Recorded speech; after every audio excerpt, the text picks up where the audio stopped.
Hello, everyone. All of a sudden, I realized that was like an intrusion of amplified voice in a very warm room. I apologize. Thank you guys all for coming. My name is Paul Roth. I'm the director here at the Ryerson Image Centre, and it is my pleasure to welcome you to an unusual partnership between the Howard and Carol Tanenbaum Lecture Series, mainstay here at Ryerson University and the Ryerson Image Centre, and the Toronto Biennial of Art, which is nearing its wonderful conclusion of its first iteration. We're very, very proud to host it. I have the great pleasure of welcoming not only the biennial, but Syrus Marcus Ware for the Tanenbaum Lecture Series. But before Syrus is introduced, I do want to first of all, acknowledge that the Anishinaabe, Mississaugas, and Haudenosaunee peoples and their traditional territory of the dish with one spoon is where we are standing here tonight. And we are very respectful of the responsibility that goes with that, and in particular, given the theme of tonight's lecture, which is about, in many ways, not just your art, but also your concern with the environment and with the state of crisis and emergency that we now find ourselves in, which is what the piece is about that is in the biennial, and an additional reason for our pride in hosting the piece and the lecture. While the Tanenbaum Lecture Series has had several names through the years, from 1986 through 2013, it was actually sponsored by Kodak Canada and was called the Kodak Lecture Series. And I like to acknowledge that history because it's a really, really rich one. And I think that it's often the case that when people come to a lecture, it's good for them to know that that lecture comes as part of, and this is true of so many lecture series in this great city, that this lecture series is a really rich one that has been around for a very, very long time and has hosted an enormous number of significant artists and thinkers around photography and visual art and media arts. And so we're very, very proud to stand with our partners in the School of Image Arts. This theater has been loaned to us for the night, so that it is really a presentation not only of the RIC, but of the school called IMA. And among the many, many speakers that Syrus is joining the roster of tonight, we can include W. Eugene Smith, Berenice Abbott, believe it or not, Dawood Bey, Stan Brakhage, Robert Frank, who passed away recently, Sally Mann, Michael Snow, the great curator of the Museum of Modern Art, John Sarkovsky. An incredible roster of speakers has been through here over the years. The continuation of this acclaimed series was made possible by a generous gift from Howard and Carol Tanenbaum in 2014. And although Howard and Carol are not here with us tonight, I know that they want to welcome you as well. And I want to offer our great thanks to them for allowing us to bring speakers like Syrus to our campus and to the Ryerson Image Centre.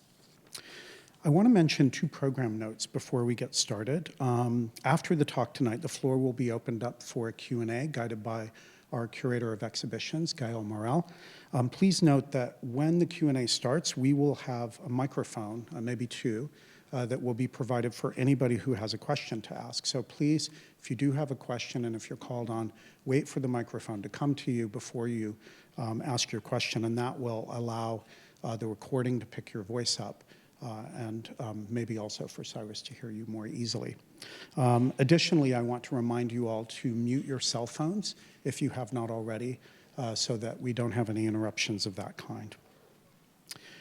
It is a pleasure to introduce Tyrone Bastien to introduce Syrus. Tyrone is the co-curator of the Toronto Biennial of Art, along with Candace Hopkins. We are very pleased to have Tyrone here tonight, and also Patrizia Liberlato and Lana Shamoon, and other people from the Toronto Biennial. This is the first year of the biennial, as I said. It has been a fantastic, incredible multi-venue, multi-month, multimedia festival of contemporary art around the city. We are one of the last events of the Toronto Biennial. That makes me very sad, but also very proud. So thank you guys very much for letting us be part of the biennial this time. And please join me in a round of applause for the Toronto Biennial.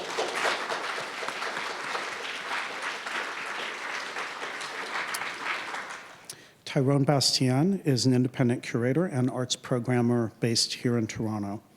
Tyrone was a curator for Nuit Blanche Toronto 2018 and was also, in 2018, a journalism fellow at the Munk School of Global Affairs at the University of Toronto.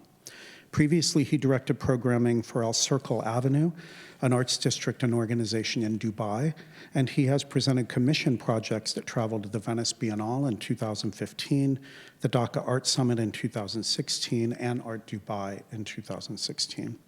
Tyrone oversaw public engagement for TCA Abu Dhabi, a government agency that developed new arts programming across the Emirates. And finally, Tyrone served as curator for the first 3 iterations of Performa between 2005 and 2009, and Performa is New York's biennial of performance art. He is, as I said, just one of the extraordinary team at Toronto Biennial, and so he represents them tonight. Thank you very much, Tyrone.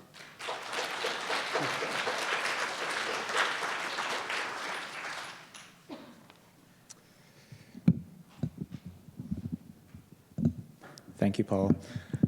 It's been a pleasure to work with you and the team at Ryerson Image Centre. Gael, Valerie, Kirsten, Simone, Jorge, thank you all for your collaboration over this last few months, even longer actually in preparation, so it's been a real pleasure. It's an honor to be up here to introduce Syrus Marcus Ware. Syrus is someone whom I deeply admire for his creativity, for his brilliance, and for his skills at distilling political action into compelling artworks and employing the visual vocabulary of art to drive political action. In its early stages, the biennial developed in relation to and in dialogue with a host of artists in the city. And one of the first people we had the benefit of meeting was Syrus. I still remember that studio visit. I think it was a summer day, and there were 3 of us, my co-curator, Candace Hopkins, our deputy director and director of public programming and learning, Alana Shamoun, and myself. And we were with Syrus for about over an hour, surrounded by these beautiful drawings of political activists, friends, artists, a really beautiful body of work. And at the end of this inspiring visit, we asked Syrus, what is your dream project? What have you been wanting to do but haven't had a chance to work on? And after taking a beat, he told us about a project that was still in its infancy, a story about a post-apocalyptic future in which racialized people are forced to create a new society on Antarctica. He didn't know at that time if it was going to be a book, a play, or a film, but it struck us right away how powerful this was as a message about the future and the anxiety felt by so many about who will get to live in it. BIPOC artists, curators, and exhibition makers are not just making art. They also often have to establish their own networks, affiliation, and inspiration, bringing undervalued art histories to light and often weaving it together with other forms where marginalized folks have claimed space, such as music, fashion, design, and literature. This notion of a multiplicity of perspectives that disrupts the sense of unity in favor of a difficult yet fruitful complexity, this is what is at the heart of the first edition of the Toronto Biennial of Art. And Syrus was one of the first artists to answer our call. What does it mean to be in relation? By introducing us to futurist visions, unpacking the intersection of migrant and settler positions, and redefining connections with the ghosts of our ancestors and our future kin. So Syrus has been an artist and activist for over 2 decades, as well as a scholar, researcher, curator, youth advocate, and educator. In his artistic practice, Syrus works within the medium of drawing, painting, installation, video, and performance to explore themes of social justice, climate change, and Black activist culture. Syrus's work also explores the spaces between and around identities, acting as provocations to our understandings of gender, sexuality, and race. His work has been shown in galleries and festivals across Canada, too many for us to list here tonight, but even to list a few of the most recent, I can call out the Art Gallery of Ontario, the Orr Gallery in Vancouver, and currently, of course, the Ryerson Image Centre and the Toronto Biennial of Art. In parallel, and often entangled with this practice, Syrus is also a core team member of Black Lives Matter Toronto and a founding member of the Prison Justice Action Committee of Toronto.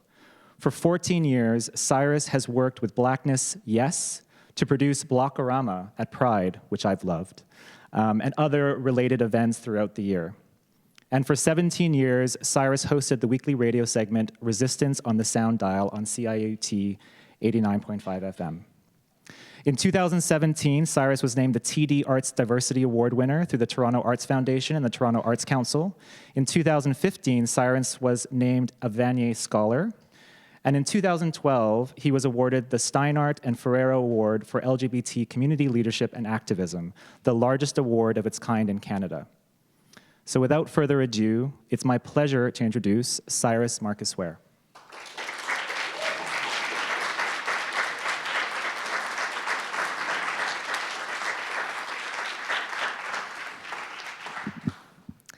Thank you so much to the Toronto Biennial and to the Ryerson Image Centre for having me here today. We used to write about the future, but like Michelle Wright said in The Physics of Blackness, you can't stop time. Even as I write this sentence, the ending seems so far off and in the future, but just like that, it's in the past. When did we stop writing? Was it when technology stopped working after the power generators began failing, first with the PGE shutoffs on the West Coast, or then as capitalism took its last breath and the CEOs were still making profit, the infrastructures continued to crumble? When the money for repairs was going to bonuses instead of upgrades, and then it was too late? When the fires started, there was no way to support our expansive tech infrastructure. Fire is indiscriminate in its destruction. But when did we stop writing?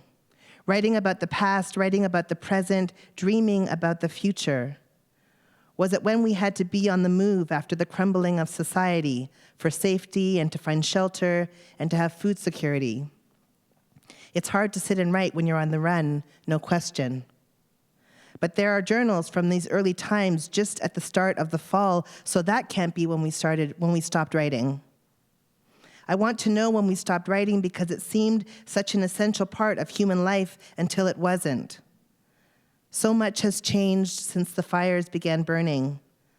The now is so much better than the past in every way imaginable. But what our ancestors had to go through for us to be here is unimaginable. The violence, the loss of life, the hopelessness.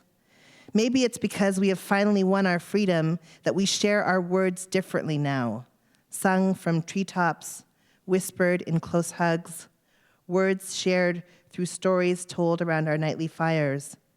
We communicate together in new ways now, some say in ancient ways. I want to remember writing. Daily Log, December 12th, 2072. So that passage is one of many that I've been writing as I grapple with this idea of the future and as I consider questions about our survival at life at the end of the time, the beginning of a new era of human life. I am utterly interested in our survival. I am ultimately only interested in our survival and our ability to thrive in the near and distant future, in our collective futures. I have been creating new work that presupposes that Black and Indigenous people survive. We survive climate change, we survive white supremacy, we survive capitalism, we survive and we thrive. And as the Combahee River Collective told us in the 1970s, if we make the world safer for Black people, we are making the world safer for everybody. So perhaps if Black and Indigenous people have survived, we all have. When I think about the future, writing about the future, imagining our collective futures, I'm drawn to the Walida Imarisha quote, which says, "Whenever we try to envision a world without war, without violence, without prisons, without capitalism, we are engaging in speculative fiction. All organizing is speculative fiction. Organizers and activists dedicate their lives to creating and envisioning another world or many other worlds. What better venue for organizers to explore their work than science fiction stories? By imagining a future wherein we actually survive, where we refuse to die and where we complete our escape to a final true freedom, we are engaging in speculative fiction. Perhaps all art is, too, for artists literally help us paint our futures into reality, drawing and sculpting possible ways of being together in the future. Science fiction, or speculative fiction, you could say I was raised on it. My parents were sci-fi heads, and I was immersed in it in my everyday life. I have been drawn to speculative fiction my whole life, not just the torn copies of Octavia Butler books that I've moved from apartment to apartment, but also the daily activisms I've engaged in, the choices to get involved in the fight to make this world more livable, the work of speculating what could be if we pulled this lever or pushed that button for change. It is perhaps not surprising that I have been turning at this moment to speculative fiction to help me understand the world around me. I'm an activist who honed my skills in the 90s with Friends of Move demos and Food Not Bomb actions at every rally, at Prisoners' Justice Days, at the Dawn Jail, and activist art spaces like Funkasia, Afrodesia, and Blockorama. Abolitionist conferences like the International Conference on Penal Abolition, Prisoners' Justice film festivals, and International Women's Day marches. From the times of the Toronto Women's Bookstore and going every month for a new issue of Blue Magazine, a radical indie publication that always came with a CD of awesome political tracks, to waiting for the next batch of Climbing Poetry t-shirts and praying that Ursula Rucker would come to town and grace us with her conscious music and her brilliance, and then she did, and then she did, and then she did. I was part of a group of scrappy young organizers who were planning for the ends of times. Drawing on Octavia as our guide, we knew the end was near, for as she said, if we just follow the trajectory we are on, it's not a surprise what's going to happen. We know the ending already. I'm paraphrasing, of course, but you get the picture. We could see the writing on the wall, so to speak, and so we began training, studying, researching. Some of us went into healthcare, gaining valuable skills for the revolution. Some learned everything and anything there was to know about plants and about living things, herbs, medicines.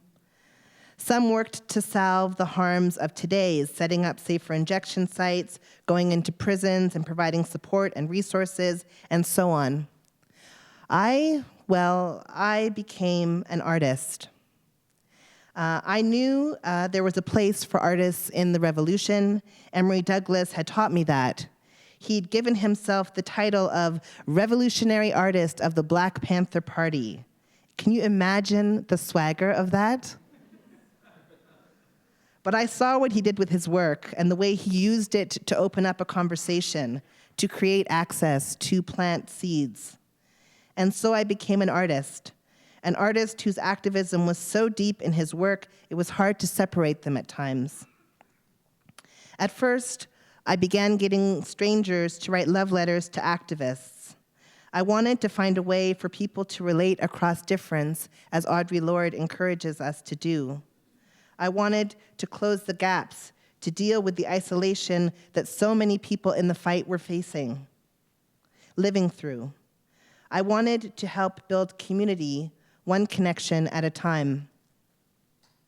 After mailing out thousands of letters and getting hundreds of replies, I realized how much I wanted to get to know these people that I was writing to.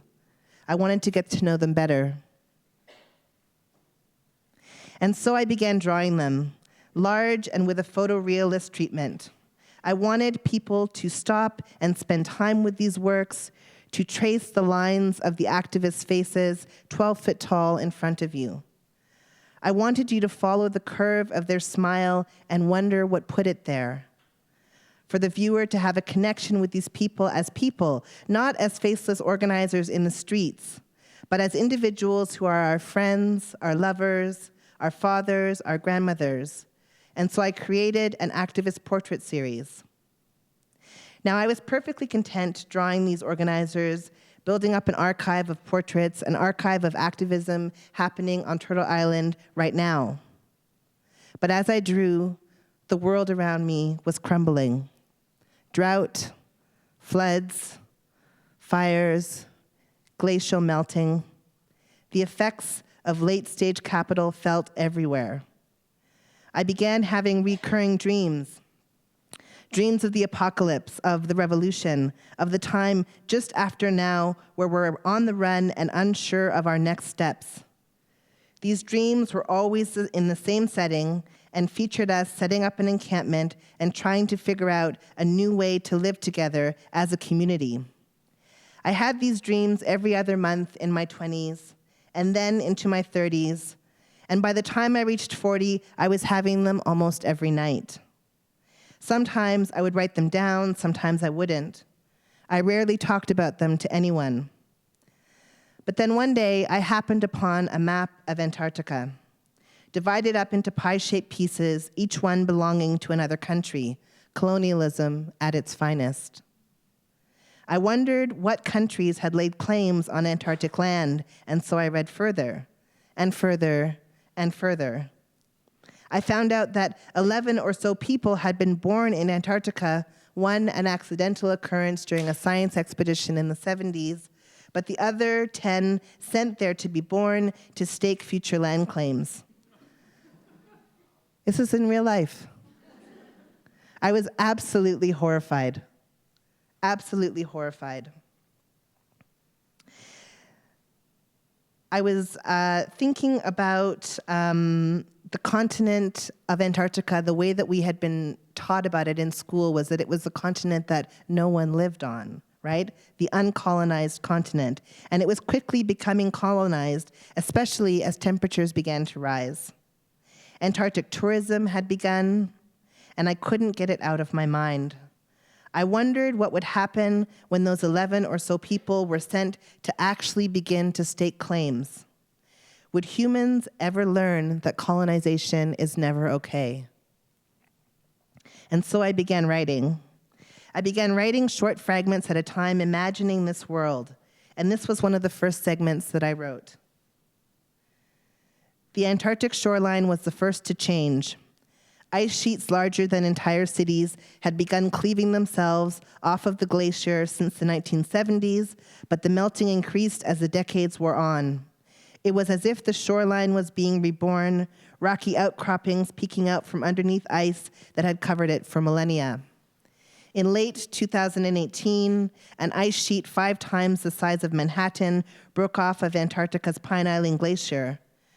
News of its breakage was minor, and its massive shape slipped silently into the water while sounding a warning about global warming and climate change.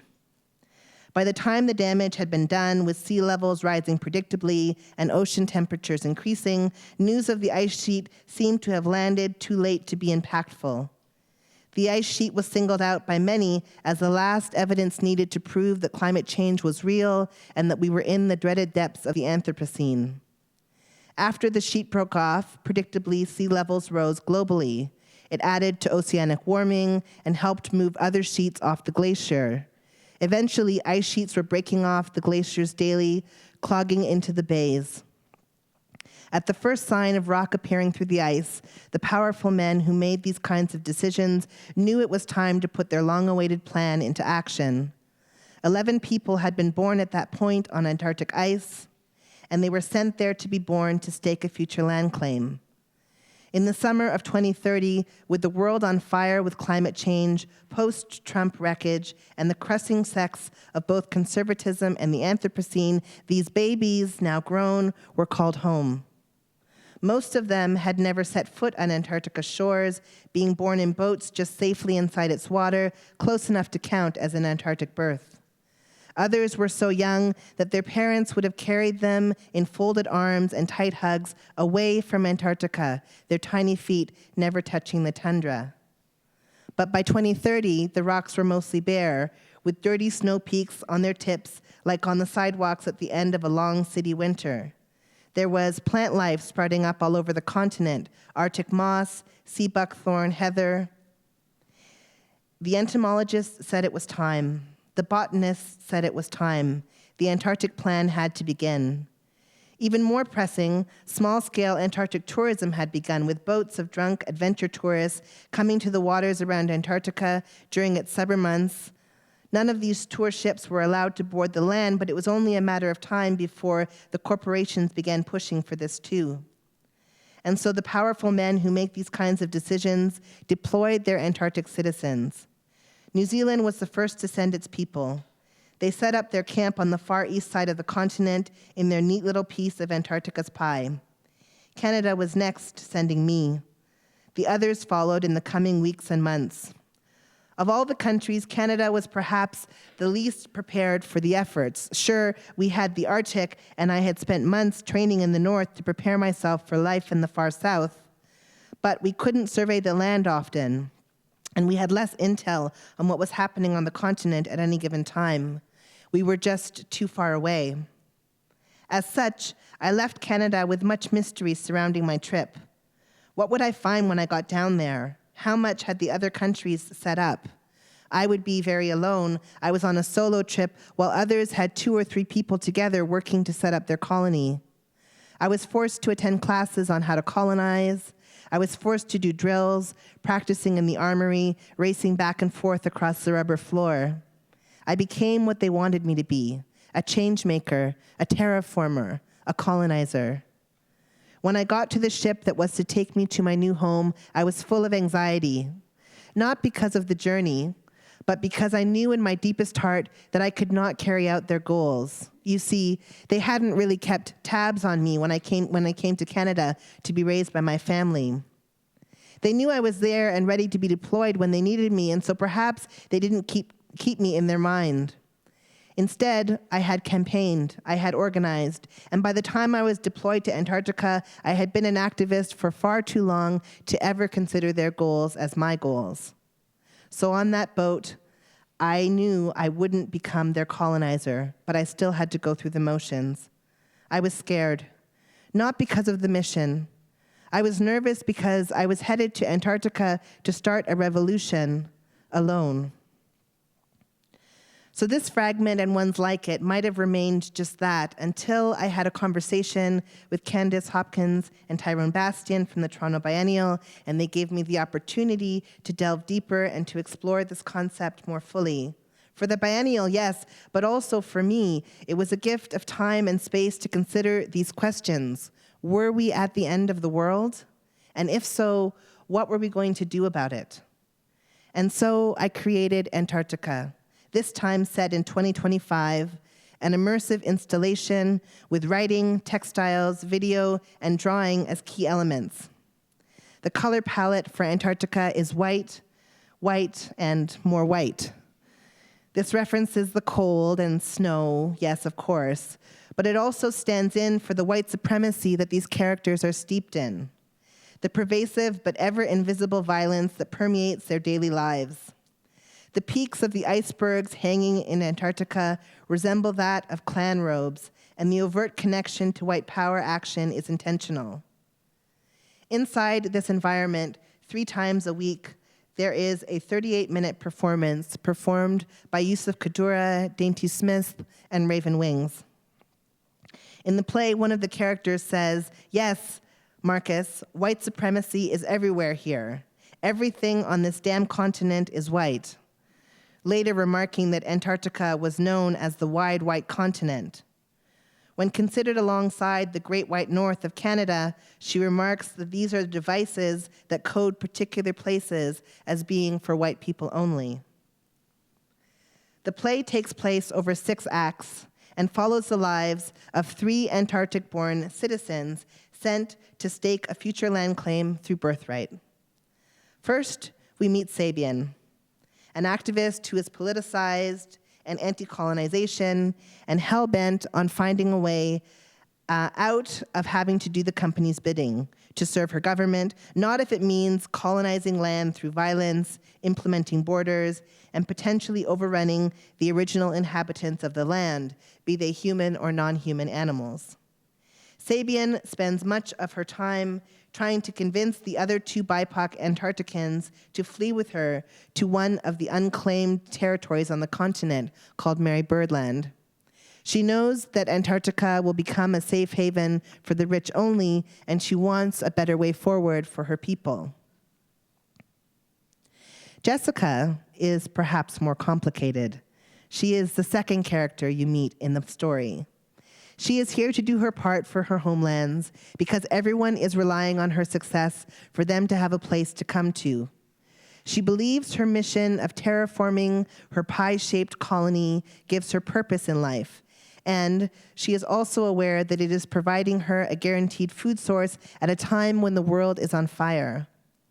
She and Sabian have been intimate, and it's suggested that she might be pregnant, ultimately driving her desire to join them on their risky escape plan. Marcus is the 3rd BIPOC Antarctican that you meet, and he is interested in having a secure place to put down roots, but is not into the patriotic rhetoric of his colonial mission. He is in love with Sabian and has begun to share many of her political beliefs. He's much more likely to go along with everything in a situation to try and guarantee safety in the end. Sabian accuses him of being an ad for neoliberalism when he talks like that, but Marcus reminds Sabian that she is a rich kid whose financial cushioning has allowed her to take greater activist risks. The 3 Antarcticans grapple with what to do at the end of the world. They are in the ends of time, surely, yet they are still doing their daily duties, recording their daily logs, hoping for food ration supplements to come through, even though there have been none for months.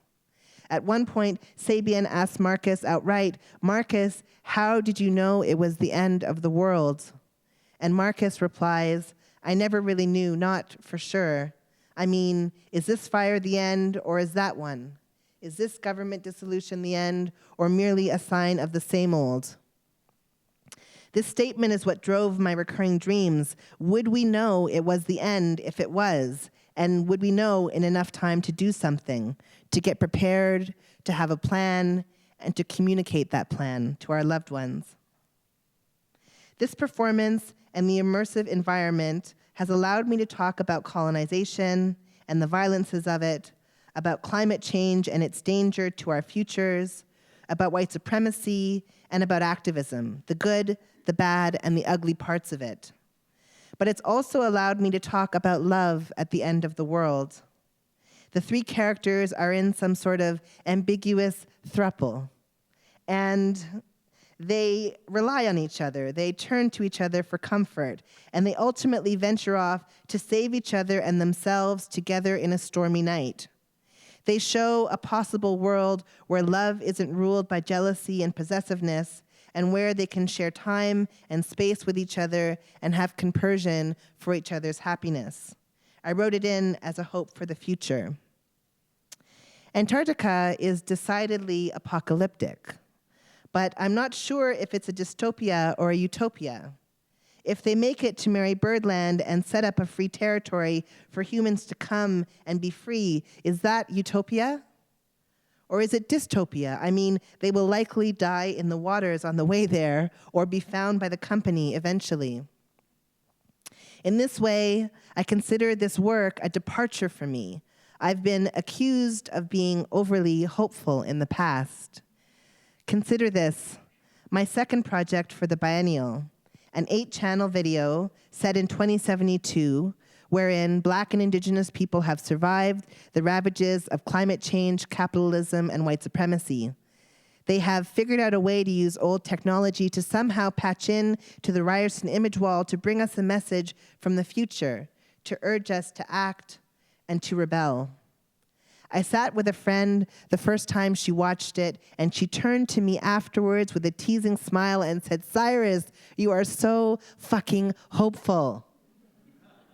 And so I laughed. And I suppose I am. One of my favorite songs since time is by Fat Freddy's Drop, an Australian soulful electronic group, and their track Hope has inspired me. In it, they sing this: "All I want to do is keep on reaching through to the river wide and strong. It won't take long. We can all go together if we just hold on. A new generation and a brand new age. I want to fall like rain on burning pages and rise from the ashes like a phoenix sun, learning to flow and searching for love. You know that I can't get enough of that hope. And I can't get enough of it. Hope that we will make it. And so I created Ancestors, Do You Read Us? In this 8-channel video, our great-great-grandchildren are contacting us to tell us that we have survived 3 generations past what was predicted and that we are truly free. But they also warn us to solve climate change by taking back the earth from the capitalists as a way, oh, I forgot to turn the lights off. Well, there you go. This is much easier for you to see now. So they urge us to take back the earth from the capitalists as a way of ensuring their and our futures. The video is shot in 4K with super saturated, glorious images of our great-grandchildren moving and dancing together in a bunker, in a field, free, in the sun, in their Afrofuturist finest. There are also glitches, and as they try to hone into our frequency, and they pass through other timelines instead on the way. You see footage of Wattstack, which was a Black Woodstock put on by Stax Records in Memphis and held in Watts after the violence there, and I have a connection to Memphis being from there. That was important to have it in there. You also see images of nuclear bombs, of the white suffragette movement, of Eisenhower proclaiming the birth of the atomic age, the Rodney King riots, and Black Panther rallies and programs and more. And you see 2 of our great-grandchildren in their mainframe technology source trying to connect the wires to make contact with us. All of this combined together is in a clear message, a concept of Sankofa, that we must learn from our past so that in the future we can last. I suppose this video takes place in the same universe as Antarctica, some 50 years later, and they have miraculously turned quite a bit around. We see images of joy, of Black joy, of Indigenous joy, of queer and trans joy, large and bright, shot by the incredible Michan Lau and edited by the amazing Remy Huberdeau. And in this way, they have risen from the ashes like a phoenix sun, as Fat Freddy's drop suggests that we do. And in their insistence, it's moved me. I can hear the child's voice from the video telling you to act, to rebel, as I make my daily choices that affect our collective futures. I'm going to tell you what our great-grandchildren have to say in the video. They tell us this: we are your great-grandchildren. We have a message for you from 2072. Do you read us? Can you copy? The first thing that we want to say is that we love you. It is because of you that we have survived 3 generations past what was predicted. It was because of you that we were able to stop this ravage of the earth, our mother. Do you read us? Can you copy? The second thing is that we want to warn you, it is almost too late. You told us how to create this technology to contact you so that we could tell you to act, to rebel, to take back the earth from the capitalists, to find self-determination and freedom. Black people survive because of you, because of your actions today. We thank you, ancestors. We love you. End transmission. And yes, I suppose this is hopeful. I want us to hope. I believe that we will win, as Assata Shakur encourages us to do, even when we are in the worst of times. And this is what the video looks like.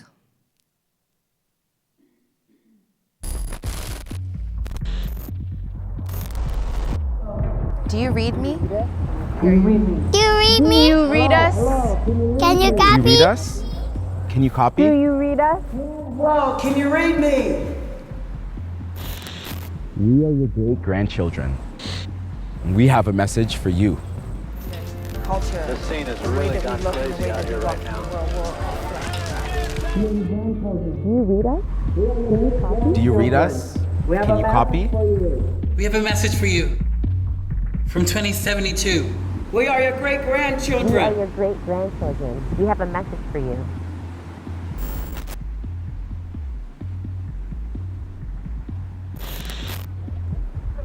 The first thing we want to say is that we love you. Is that we love you.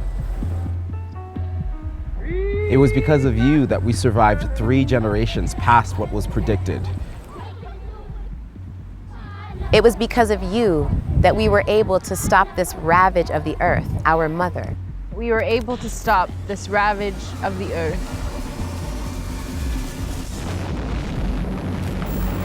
The atomic age has moved forward at such a pace, the language of atomic warfare. The atomic age has moved forward at such a pace, the language of atomic warfare. Do you read us? Can you copy? Do you read me? Can you copy? The second thing is, we want to warn you. We want to warn you. You told us how to build this technology to contact you, to act, to rebel, to take this earth back from the capitalists. You told us how to create this technology to contact you. So we can tell you to act. To rebel.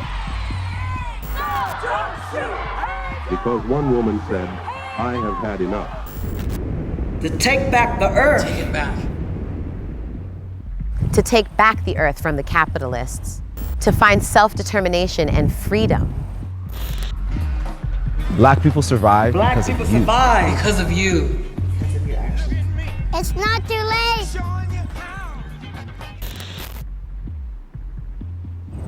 We want to thank you, ancestors. We love you. We love you, ancestors. We thank you. Thank you, ancestors. In transmission. And transmission.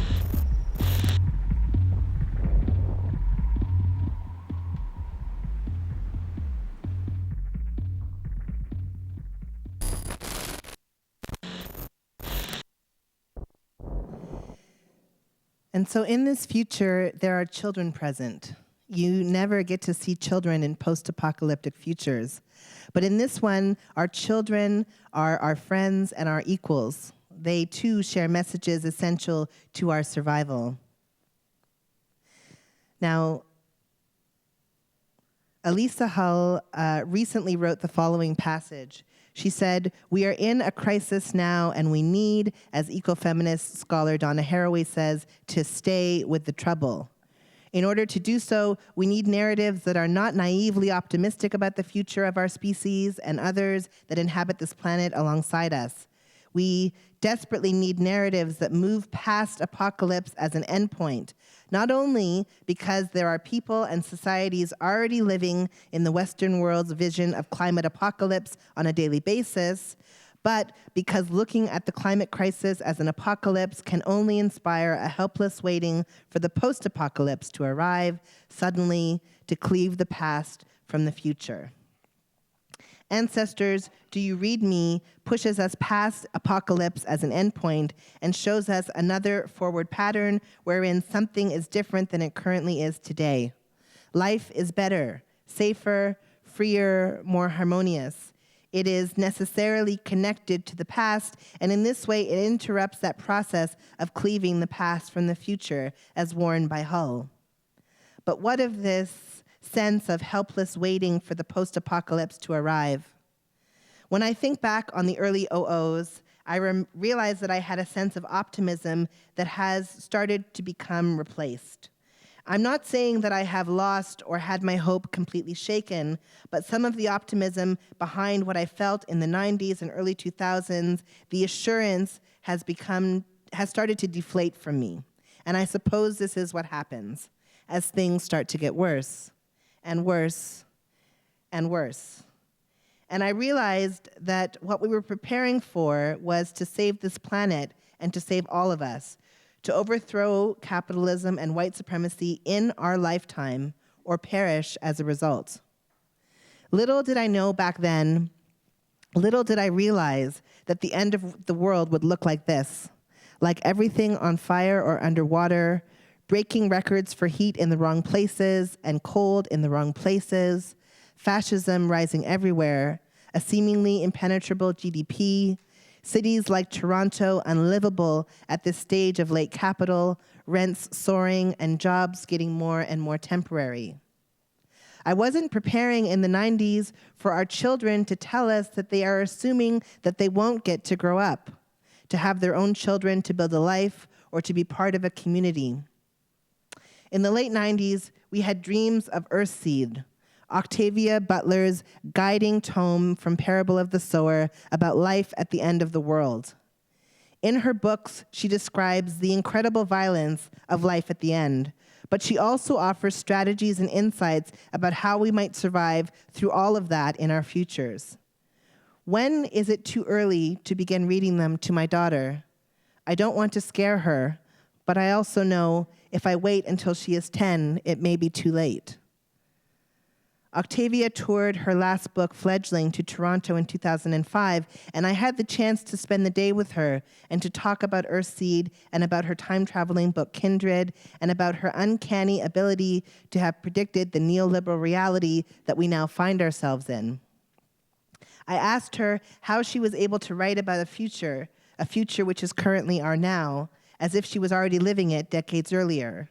I had always found her writing to be prophetic, and I saw her as a sort of truth seer, and I wanted to understand how she was able to do this magical work. She, of course, brushed off the suggestion. She stated simply that she was writing a future that was based on the present. She explained, in the late 1980s, she considered, okay, if humans follow the trajectory that we are on, environmental carelessness, growing class divides, white supremacy upheld at the highest levels of government, and basic human nature, what would happen? The world she describes in Parable of the Sower is simply an extension of the 1990s reality in which it was written. She wrote these texts during the height of the Gulf War, environmentalism being challenged, violence and police brutality in the news daily. 30 years later, we are now living during the timeline articulated in these books. We are living in the years right before the complete collapse of society as described in the Parable of the Sower. We have witnessed a steady environmental decline due to human activity, environmental racism increasing class divides, neoliberalism creeping into even the most progressive of spaces, and white supremacy left largely unchecked in society. These are elements that are part of a recipe that when followed, they seem to yield the same results every time. And yet, there is hope in her writing, hope that can help us during these times. Octavia Butler wrote Parable of the Sower, predicting the now back in 1993. I have often turned to her books of the living, written through Earthseed, with these truisms created by the story's protagonist, Lauren Olamina. I've turned to them for comfort in times of strife. But this is what she has to say about belief. Belief initiates and guides action, or it does nothing. And so I suppose, like much of Lauren Olamina's truisms, observations about daily life and society and community, this one is the same. There is nothing truer. I chose to see my belief, believing that we will survive, daring to dream that another world is possible, as an act of speculative fiction, as Marisha said at the beginning of this talk. And in doing so, I hope to initiate and guide action. And at its worst, I hope that my work does nothing. But at its best, we might just save all life on this planet. We might finally get to taste and smell freedom. We might finally be able to leave behind notions of debt, of pensions, of scarcity, of borders, of oil pipelines, of capitalism and its mindsets and values. We might be able to leave all of that behind. To turn back to Octavia and Lauren Olamina's truisms, she also said this in the Book of the Living. We can, each of us, do the impossible as long as we can convince ourselves that it has been done before. And if that's not hopeful, I don't know what is. So what do we need now to convince ourselves is possible, has been done, and can be done again? When we talk about radically changing the structure of society so that we all have the right to self-determination and freedom, it seems like radical change has never before happened. as if we have always been living in the present, under the present conditions and the present contexts. But in fact, we have overthrown feudal states. We have toppled governments. We have built expansive supportive policies and programs to benefit the wider community. We have done this before. We have also built new things, new ways of being, ways of governing, ways of interacting, ways of exchanging with one another. We have created and recreated societies for millennia. We can do this again. We can dream again and imagine a new, better world, one for all of us, one wherein we are not fungible, where our communities are rooted in social justice and love. But what is it that we are dreaming into being, prefiguring for our great-grandchildren? In the video, Ancestors, Do You Read Me?, they say it was us who laid the seeds and left the messages that let them know how to contact us now. We already have the brilliance now to know what needs to be done. We need to be brave now, and then to be braver still. I've been so cautious to incite revolution because of what that could mean, what violence it could bring. But I think that we are already and have been steadily living in revolutionary times, and that revolution is not a one-time event. As Tony Cade Bambara tells us, as a cultural worker who belongs to an oppressed people, my job is to make revolution irresistible. And so as a cultural worker or as an artist belonging to an oppressed people, my job is to make revolution irresistible. Irresistible. So in the early 2000s, Debbie Young, poet, playwright, founder of the Wata Theater, she traveled to Cuba and worked with Assata Shakur, and they created an album together. And on one of their tracks, it's called Revolution, and they tell us this. This is the 21st century, and we need to redefine revolution. This planet needs a people's revolution, a humanist revolution. Revolution is not about bloodshed or about going to the mountains and fighting. We will fight if we are forced to. But the fundamental goal of revolution must be peace. We need a revolution of the mind. We need a revolution of the heart. We need a revolution of the spirit. The power of the people is stronger than any weapon. A people's revolution can't be stopped. We need to be weapons of mass construction, weapons of mass love. It's not enough just to change the system. We need to change ourselves. We have got to make this world user-friendly. Are you ready to sacrifice to end world hunger? To sacrifice to end colonialism, to end neocolonialism, to end racism, to end sexism? Revolution means the end of exploitation. Revolution means respecting people from other cultures. Revolution is creative. Revolution means treating your mate as a friend and an equal. Revolution is sexy. Revolution means respecting and learning from your children. Revolution is beautiful. Revolution means protecting the people, the plants, the animals, the air, the water. Revolution means saving this planet. Revolution is love. And so revolution is what asks us to sacrifice to end all of these things. Revolution is something that we practice together through self-exploration and through collective consciousness raising. It is both an individual and collective effort that could dramatically change the conditions under which we are living. But how do we build the kind of collectivity that we will need for these shared activisms? Through daily chances to collaborate and connect with others around us. Through this process, working with the biennial, I have been collectively rebelling and participating with wonderful collaborators through the process. I worked with Mishan Lau, and together we filmed scenes up north last winter for what would become the backdrop of Antarctica. I worked with actors Sean Lee Popham and Rocky Lawrence Green, and we shot in the iciest of weathers through a blizzard, the weather cooperating and giving us very Antarctic-like footage. Together with Mishan, later in the summer, in the heat of the August sun, we shot scenes for Ancestors, Do You Read Me? We worked with dancers, performers, and actors, working with Raven Davis and their 3 children, Jasmine Fife, Rodney DeVerlis, Gloria Swain, Raven Wings, Janine Carrington and her son Luis Mario, and Keisha Williams, together we played with space and time and imagined that we were the ones who survived. And together we began building a revolution as an ongoing process of change-making. Back into Antarctica, we were collectively growing and sharing with textile artist Merlin Hargraves and the three brilliant, talented actors, Dainty Smith, Raven Wings, and Yusuf Kadura. These three actors came from varied backgrounds, having all worked in formal and informal theater for years. They were all organizers to varying amounts, and they all came with similar questions about our futures. We sat together, we wrote together, we laughed together, and we even took a trip to the woods together up north to imagine life at the end. I am so thankful for these shared moments of creation and collaboration. They offer a reminder that, as Asada said, revolution is creative and that we are learning and building together. Additionally, I have been holding workshops in the Antarctica installation aimed at supporting community building and collective practice that might save us in the end.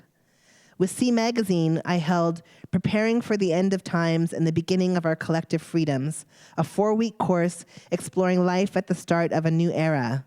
With Rosina Kazi, we explored communal living strategies and conflict resolution amongst groups of people in close relation to each other. With Leah Lakshmi Piepsnia Samarasina, we explored the concept of the to-go bag suggested in Parable of the Sower, a kit of everything you'd need to prepare for a coming disaster. We talked about the different kinds of disasters that we are all preparing for. We also discussed what kinds of skills we wanted to learn and that we came with into these ends of times. With Jay Wallace, we talked about seed storage, about food preservation, about planting, and about how to make the most yield in the most portable of ways while on the run in the near future. Lastly, we held a panel about the future of activism with Jenna Reed, Giselle Diaz, Rodney DeVerlis, and Raven Wings. We explored what they felt we needed activism to be to get us to the next movement together, mostly intact. These workshops connected 10 people without a previous relationship together. They allowed us to explore the skills we already had and the ways that we were already prepared and ready for the fight as much as we were exploring our needs and areas for focused improvement. They offered real-life practical strategies preparing for change, the ever-present change that Octavia writes about in Parable of the Sower. Change in her novels is the only constant, and a close reading of these texts alongside the rapidly changing climate and political reality that we are facing globally suggests that change will be a constant for us too in our near futures.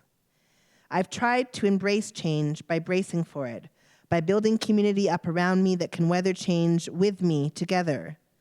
I even got a paraphrase of Butler's quote about change tattooed on my body, "Touch change." She says, "All that you touch, you change, and all that you change changes you." I love this invitation to touch change, to get involved, to feel change caressed through your fingertips. Change is terrifying, surely, but when I think about systemic racism, transphobia, ableism, Islamophobia, anti-Black racism, and other violences I am desperately hoping will change or disappear, I realize that I am in fact waiting with bated breath for some major changes to happen. And I want to be part of bringing them about. I want to touch change. As I come to the end of my thinking here, I suppose what I am left with is hope. Hope that we will keep on reaching through, as Fat Freddy's Drop suggests, that we will have an endpoint past the apocalypse, as Hull says, that BIPOC will survive because of our actions today. We will touch change. We will win. And as we face a reality of a 3 centigrade global warming looming steadily on the horizon, I am perhaps more hopeful than ever that this might be the catalytic moment that breaks up the logjam and allows rivers of change to flood through our streets, through our forests, and through our communities. Revolution means protecting the people, the plants, the animals, the air, the water. Revolution means saving this planet, to quote Asada Shakur, and so we will. Log 450, December 12th, 2072. I have found these archives of writing about the future, about our present, and it's amazing to read how unsure our ancestors were of their success.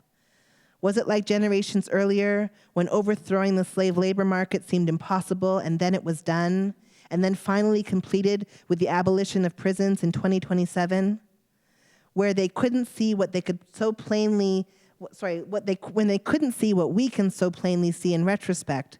The people, the places, the things were all already in place to ensure their success and their survival. In the now, we honor our ancestors nightly, remembering what they did for us to be here in the free. We study them and learn from them, Sankofa, so that we may know our future as well. I am too young to remember technology, to remember when paper was everywhere, to remember pens and journals and voice recorders. I have read about them, heard oral stories from the old ones about their use and place in our society, about the times when everyone could write and dream about the future with pens, with voice-activated dictation, with support from attendants. People were all writing and dreaming about our now with one pen stroke at a time. They said revolution was creative, and as more and more people turned to creation during the ends of times, during the beginning of our times, more and more people were creating their visions of a world without war, without prisons, without violence, without scarcity. And we have many of these recordings still, kept by our old ones and cared for by the very young. We have intergenerational communities now that are equilateral in our power sharing and that are places where we all have self-determination. I can't imagine a time different from my now. It's unimaginable to be living with the kinds of constraints that our ancestors faced under capitalism. I am so thankful that we kept on reaching through and made it to the other side together. But I want to learn more about writing. I want to be like our ancestors, writing and hoping for a better day, even though for me, we are already here in the better times. I want to know what it was like to be writing down their dystopic worries about their potential failure. Maybe I feel like I can do this now because I know we have made it and that we have survived. But to have a journal full of strategies, of ways out, how beautiful. These creative seeds planting a garden of revolutionary ideas for us to pick through. For now, though, I'm going to go lie in the grass, feel the sun on my face, and be with my community. All power to the people, December 12th, 2072. Thank you.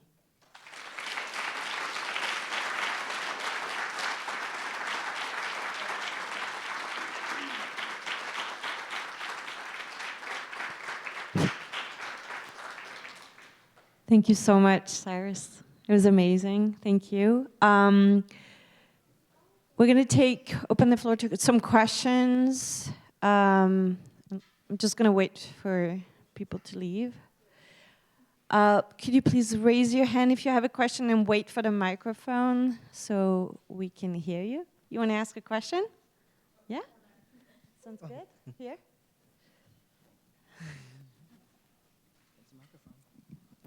Why is the sky blue? Why is the sky blue?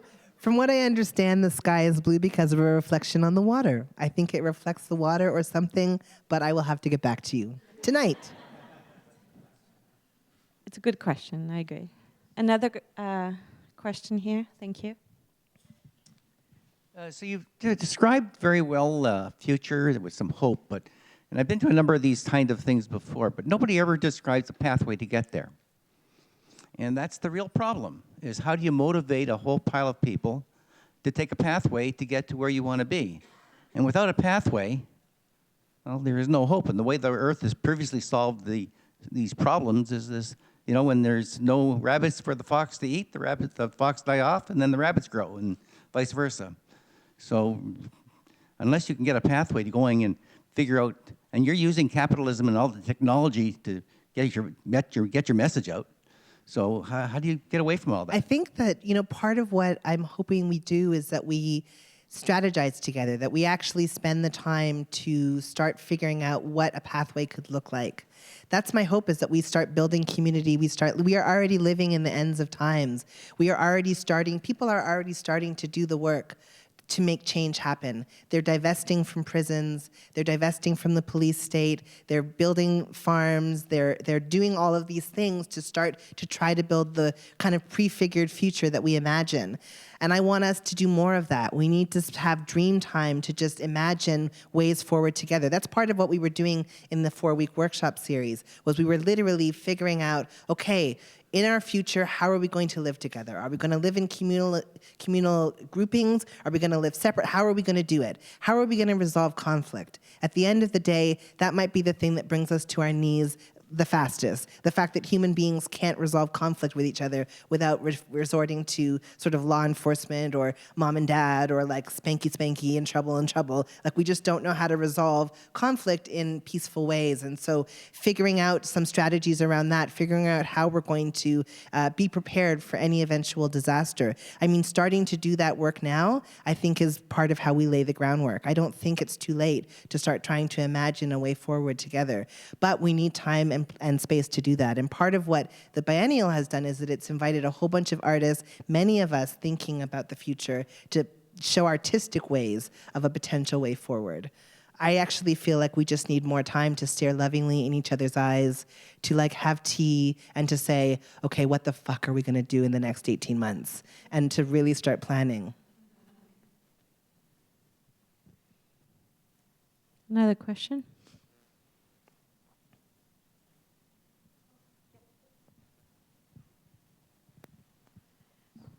Hi. I don't know if this is as much a question or a comment or just something that I want to share that I'm sort of understanding from your presentation, which I really enjoyed. I guess I wanted to address your question, sir, in a way. I think like when we are talking about challenging things like patriarchy and colonial oppression, and various isms that you discussed as well, Syrus. I think when we are talking about pushing back and challenging those things, we have to be careful if we're not imposing those same things that we are pushing against, and by telling people, well, this is how you do it, this is how it has to be, and using that kind of, I guess, those kind of strategies of leadership can in some ways engage in the same things that we're trying to dismantle. So I think, I mean, it's important to, I guess, plan and think about ways of how to do it, but it's also, we have to be careful by saying, well, one person to come and say, this is how you do it, this is how it has to be done, and this is, you know what I mean? I think from what I understand from you, I like how you were saying we need to come together, share ideas, and have more conversations about those things. And like, it's a process, you know?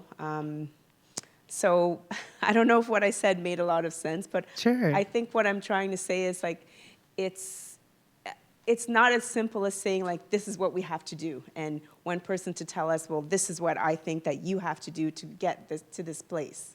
I think. So does that make sense? I don't know. Yes, and I think that we can't, I mean, if we fall into the trap of just looking for another charismatic leader to be the one to come and say, here's what we're going to do, this is the problem, you know, solved, we're sorted, we are doomed. We are doomed.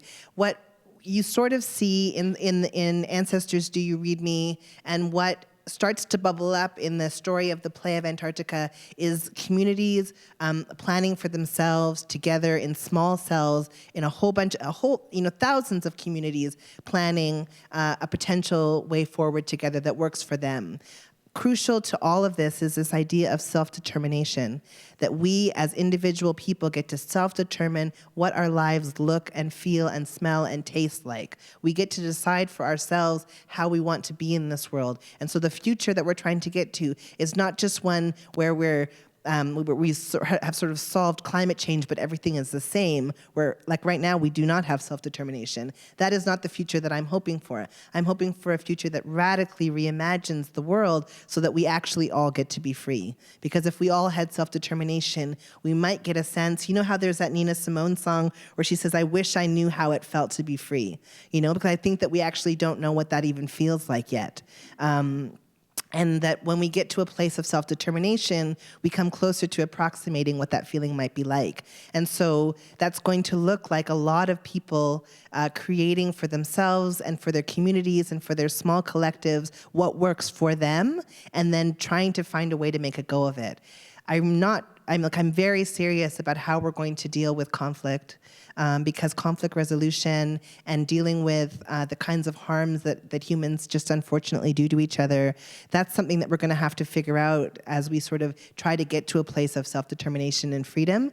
But I believe that we can get there. And I think that a lot of it is just that we have to remember that the end goal is not the replication of another society where there's a charismatic leader who's just more progressive and who's sort of controlling all of the decisions. That is not I don't think that's what revolution is asking of us. I don't think that's what our great-grandchildren are asking of us. I think they're asking instead for us to try to build a world that looks radically different than the one that we're in today. And so that's going to take a lot of brain power or a lot of creativity to sort of come up with, and it's probably going to take, I don't know, what is it, 8 billion? How many people live on this planet? All of us will 7 billion people, all 7 billion people will have their own way forward, and together we're going to make something together. That's my hope. Thank you. Mm-hmm. Thank you. Is there another question? Yes? Okay, last one. Hi. I wanted to say I really enjoyed your talk as well, and I really appreciate the stress on belief that you talked about. But I guess I'm wondering, I think the biggest problem is having a dialogue or a conversation about moving forward with people who are in disbelief, disbelief that climate change is a thing, or that anything that we'll do today will positively change the course of our future. So how do we start that dialogue or conversation with someone who's in disbelief? It's so challenging, right? Because, this is sort of like those awkward conversations that you have around the family dinner table where you're like, actually, the world is really not the greatest for everybody. And you're trying to convince that uncle to be maybe a little bit less right-wing, So I think that one, you have to choose your energy battles and choose what you're going to put your energy into. But I think that in general, we can start to. There's this line in Antarctica where Sabian says, "Who says we have to spend any time tearing down what they want us to build? Why don't we start growing our own thing over here on the side, by ourselves?" And so as we start to build these self-reliant, self-determined, free communities, as we start to build these potential alternatives that will be dramatically appealing, I think, to a lot of people, you start to get more and more people interested in what it is that you're doing. So looking at the work, for example, of Naima Penniman, who created Earthseed, Wild Seed, which is like a black farm in upstate New York where they do radical activist skill sharing, and just sort of seeing the way that people are starting to build the kinds of communities that we're going to want to live in. Those are examples that it is possible to make change, that it is possible to do something different.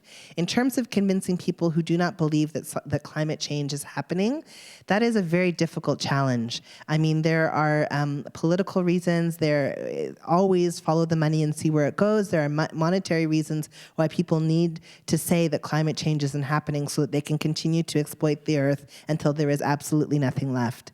And so, we may want to spend our last good 18 months trying to convince those people that climate change is real, or we may want to spend our last 18 months organizing the fuck out of ourselves and getting ready to actually be prepared for when the worst actually hits here in North America. Elder Duke Redbird, who is a Haudenosaunee elder who I work with through the BAM Centre, he's fond of saying that we, quote unquote, hit the jackpot by living in Canada because we are in one of the best possible places in relation to climate change because of the Precambrian shield, because of our proximity to water, because of our elevation. So we will feel the effects of climate change at a different rate and at a different timeline than other places. And so what that means is that we have a little bit of an opportunity here to take that privilege and to actually put it into action to try to address climate change as it's currently ravaging the entire rest of the world. And so I know that as I was writing Antarctica, every day the news stories were coming, and I mean, the story wrote itself, folks. I mean, the icebergs were floating, glaciers were breaking off. I mean, everything was just happening so suddenly. There was melting that was supposed to take 80 years that happened in a course of a day. These are the things that we're reading about every single day. And as we sort of think about that potential reality, or that sort of current reality that we're living in, I think it's scary. It's scary to think that we might only have 18 months left. And I know that I would like to use those 18 months to try to rally as many people as I can to actually planning and organizing what we're going to do, to be able to know what the plan is, to communicate the plan to our loved ones, and to have a muster point where we're going to meet when shit really goes down. That's what I want to spend my time doing. I don't know that I can reach some of my friends and loved ones who maybe are less on side of my political ideas, and maybe that's not what I'm going to spend my last 18 months doing. I'm going to spend it, ensuring that we have everything that we need to have the best possible chance when things really start to go south here in Canada. Having said that, that sounds like a very pessimistic note to end on. I actually really am trying to end on a note of hope, because I really do think that if we, as Octavia said, if we believe that it has been done before, it's amazing what humans will do. They'll be like, oh, it's been done before, so of course I can do it. And so we have rebuilt and reshaped society over and over and over again for millennia. We can do this again. We can do this. We have the possibility to do this. Radical things were different 100 years ago, and they will be dramatically different 100 years from now. Whether humans are present or not is up to us, and that's something that we can change. Yeah. Thank you. Thank you. On this note, thank you. Thanks. The galleries, if you haven't seen the piece, the galleries are still open until 9 tonight, or if you want to see it again, which I invite you to do. Thank you so very much for coming tonight, and thank you, Syrus. It was wonderful. Thank you all.